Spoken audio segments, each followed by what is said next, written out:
Hello, everyone. I'm senior film reporter Mac Robar, and I'm pleased to be here for a panel on Apple TV Plus's documentary Girls' State. We'll be joined today by the film's directors and producers, Jesse Moss and Amanda McBain. But before we jump in, let's take a look at a clip. I think it's going to come down to public speaking, and I'm really worried about that, but it's okay. Oh, it definitely will. When I was in Girl Scouts, we had superlatives, and I was voted most judgmental, which is hilarious, right? But it's just kind of a testament to like my very aggressive personality. I've always been opinionated. I was never afraid to express any of my viewpoints, and that, that's put me between a rock and a hard place several times. But I mean, I'm not going to change. That's how I am. My brother's argumentative in the exact same way that I am. And obviously as a woman that's not really liked just by society as a whole, because you're not expected to be that way. You're expected to be a little more docile, a little more submissive. What are you guys running for? Governor.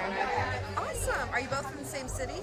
No. Friends? No. No, acquaintances. Awesome. We'll become friends. Oh, yeah, obviously.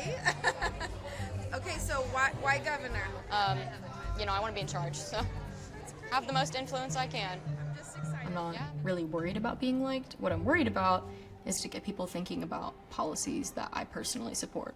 All right. Welcome, Jesse and Amanda. It's a great film. It's a follow-up to your 2020 doc, Boys State, which won the Grand Jury Prize at Sundance in 2020 and then went on to win an Emmy and other accolades. Could you talk about the decision to make this companion film? Was that always kind of part of the initial vision? Hey, Matt. Yeah, it was part of the vision. We're interested not just in boys, but in young people and how they're experiencing this political moment and the divisions in our country and what that can tell us about our future. So when we were making Boys State, in fact, when we were developing Boys State, we were talking to Girls State in Texas. We made Boys State first because we got the access there, but always was a determination to hear from the young women in the country. And we didn't know what state we would film Girls State in. We were determined to leave Texas, and we had to wait a little while to get through COVID. But there was never a question of why Girls State. We have two teenage daughters, and we think a lot about young women and how they're processing what's going on. So we jumped at the opportunity to go to Missouri. We thought that would be an excellent state to make this film. They have a great program that was willing to invite us in, and there were a lot of new issues or old issues that were coming to the fore that we were interested in hearing from young women about. So tell me about sort of linking up with some of your key characters and what that process is to kind of find those people who will be a strong voice and perspective. Finding those people is critical to these projects, and especially these Girls State and Boys State programs. Because the week itself goes at light speed, we can't cast on the fly. So we learned from Boys State to give ourselves as much time as possible before the kids all convene to find the folks we're going to follow, tether ourselves to through the experience. And it's really cool part of the project, actually, because it means that we zoomed with hundreds of kids who are headed there, and they're all really different. And to kind of like get a portrait of what teenage girls are thinking about in general in 2022 in Missouri was like its own fascinating, portraiture. But we were looking pretty specifically for kids who are passionate about politics, kids who knew something about politics, kids whose politics were very different from one another, kids who are from rural spaces, urban spaces, a diversity of ethnicity, a diversity of life experience. We needed all those things. We needed confidence, though, and you need intellectual confidence to do well at the program, but you also need emotional confidence to be able to share your experience with a camera. And so that was a kind of a tricky combo, but we found it in Boys State, and we were confident we would find it in Girls State. I think we did. Yeah, it's fascinating to kind of hear from these young people in terms of their thoughts politically, these very engaged young citizens. What kind of surprised you the most from talking to some of these subjects? Well, one thing surprised us is when we were talking to friends about the film, they said, "Oh, Mean Girls!" Like they expected these girls to tear each other apart, and actually, that's not what we discovered in the film. That they actually do politics a little differently than you might expect from a teenage film. I think it's a trope actually, and they're really interested to hear from people whose politics are different than their own. They're open, they're changing. I think they don't settle into the same boxes that us grown-ups do in terms of how they identify politically. That was really interesting. So they immediately kind of began to look for connection. And I mean, they're also defining themselves. And so there are some points of difference, but those are interesting. And they're finding a space to have civil discourse. That's the term that the program celebrates this idea. I think we've lost that idea in the United States, as far as I can see in the adult state. And I think we're asking, do we have a political future? It's no longer a theoretical question. Like, what's the strength and health of our democracy? And so we were hoping through this experiment of documentary storytelling that we could take the temperature of our future. And I think these girls show us a better politics, frankly. One of the interesting things I'm curious about your take on is just you get different generations' perspective on what is actually feminist. You get some of the girls kind of reacting negatively to sort of what the leadership is kind of telling them. You said the word, the F word. It's like this funny thing where people have sometimes a negative reaction to that word, which I think is really interesting, because I think fundamentally most people support the idea of women's equitable women's rights. We have a representation problem in politics. So, 28% of Congress is female. That's very low. I think that, for me, one of the most wonderful parts of this journey on this film was following Emily through her. I mean, the program has the potential to be a crucible for any kid, but for her in particular, she comes into the program self-identified conservative, sort of a feminist without labeling it, in the sense that she believes there is no differences between the opportunities for men and women. And in fact, in talking about those differences, you are limiting your opportunities. And I think that that's a really interesting place for her to start with.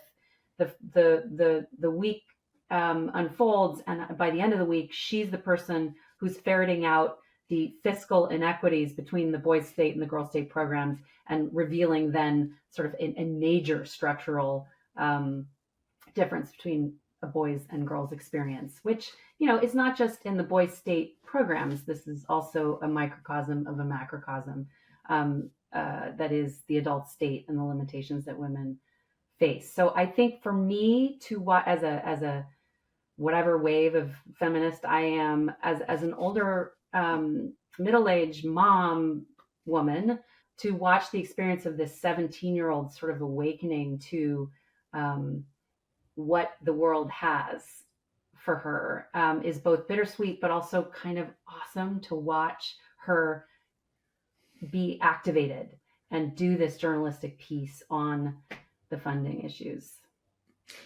What was your take on the organizers' reaction to sort of pointing out the inherent biases and the differences between these programs? I think that the organizers are conflicted in the way that the program itself is conflicted. It's really traditional, but also forward-leaning in some ways. It's emblematic of the country and its contradictions. And I think that they recognize they have work to do.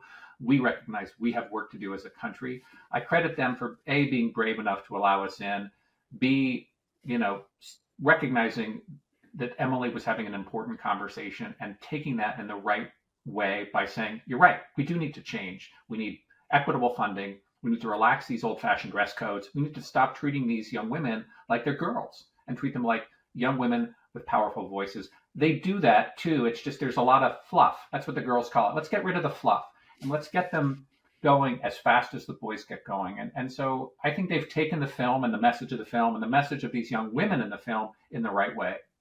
Mm-hmm. Let's talk about sort of the ethics of making a documentary like this. Like, what would you say in that respect? What is key? It's especially when you're making a film that features minors. They were 17 at the time, involving their families in the conversation beforehand, casting the right kid. That's really critical. Not everybody is ready for an experience like this or willing. Well, obviously, the willing people, but are they ready for a kind of a look in the mirror, the way that a verite film will be once it's put together? And Then during the production, it was important for us to create a predominantly female crew, to be cognizant of the gaze, because we assigned a cinematographer to each of our main characters. So that's a very close relationship. I mean, they're really together for 15 hours a day, and it's an intense experience. And then during post, we share the rough cut, and that's always amazing to sort of get the feedback, and work with them there. And then the idea is to, at the end of the film, be on stage all together at the premiere. And so far, that's been our experience. And you invite these people into your life; they are now part of our family. We will know them for the rest of our life. So I think that as parents, I'm also using some of my parenting skills too. I think not just filmmaking skills on these particular films.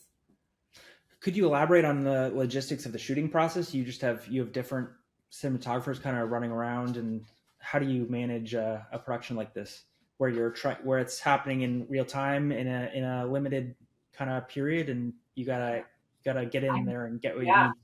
No, it's full on. I mean, I actually made up a word to talk about how I felt about this production, which is it's a female strum, like what's happening in this space. And for us to make it through that storm really is like we have to be reliant on our incredible crew that we've built. We have to sort of give over some of the responsibility of connecting with these kids, but being there at the right times when these kids are having a moment. And some of those moments are big set pieces, like the speeches or the Supreme Court case. And some are very small, like when they're braiding each other's hair, talking about their frustrations with the infantilization of the program. I think it's we're building an enormous production team, but also you want to preserve the intimacy that is the lifeblood of cinema verite filmmaking. So you're doing these two things simultaneously. And I think that means for us trusting our artistic collaborators as co-directors, really trying to be everywhere and anywhere, and surrendering yourself to an uncontrolled process and trusting that we're going to find our way through. If we've cast the film, and we will also find it in the edit. So we have a very condensed production period, but a year-long edit. You think you would be able to figure it out faster because you know who wins and who loses, but actually we have 7 characters. This is like an Altman-esque ensemble. We thought of the film as more like a Nashville, and Boy State's a very streamlined plot. It's more like Rocky. It's like a sports movie and moves very efficiently. And this film is just a different canvas. And I think we had to kind of figure out how all these different pieces and characters fit together. And we have 2 stories too. So I think for those reasons, it was a challenge.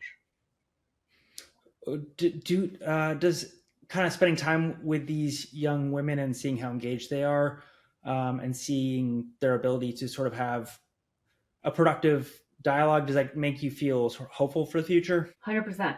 I mean, I think that's why we keep returning to these spaces. Frankly, I find it so refreshing to be around this generation, frankly. I mean, and the people in particular who go to the Boy State and Girl State program are activated, energized, idealistic without being naive. I think they're realists. They understand and see all the sort of uncivil discourse, all the kind of intractable seeming problems in the adult world, but they also have a real I don't know, I think some of the people we've met too have been, for me, a reminder of the importance of the basics, like listening. Again, Emily, one of the characters in our film, is a conservative and her politics are not mine, but for me, the challenge of, can I connect on a human level with this person, was very real. And I think for audiences who watch this film, I think it's also a challenge I extend to them, because for the most part, documentary viewers are left-leaning, and it's because there's a no-go zone. Like, she's not an election denier, but there is, to me, the value of seeing each other as human beings that is a reminder of some of the basics here. We have common cause, for instance, on wanting more female representation in politics.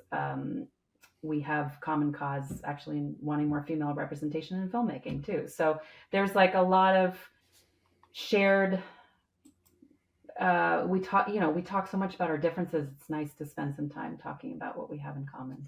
So what do you think it'll take to kind of get closer to this kind of culture politically in the country at large, apart from having to wait for these young people to come up and take on their own roles in it? I think part of it, just while he figures out how to answer that, I think part of it is, to me, the little thing I can do is tell a story that shows representation of women in roles of leadership and pushing hard and pushing against systems they think are unfair. But I think also it's, storytelling can shift culture in the sense of, here's the counter programming to all of that sort of strongman politics that's out there that you think is like the way leaders should be. I see representing, it's not as exciting a story, right? It's not Mean Girls. It's like, it's Nice Girls. It's like actually people wanting connection is, in fact, maybe doesn't make as great and exciting and scary a story, but it's in fact, I think, part of who we are. So to me, it's a little act of repair, this film.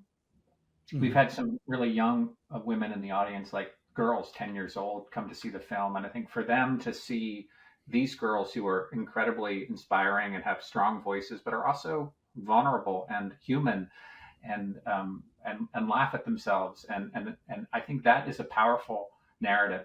And I think as young people look for models of political leadership, I think this is a great place to start and to start a conversation too. Because we certainly need to find a new kind of politics in this country if we're going to emerge out of this stormy sea. Absolutely. Well, it's a really wonderful film. Jesse and Amanda, thank you so much for being here. And Girl State is available for streaming on Apple TV Plus now. Thanks again.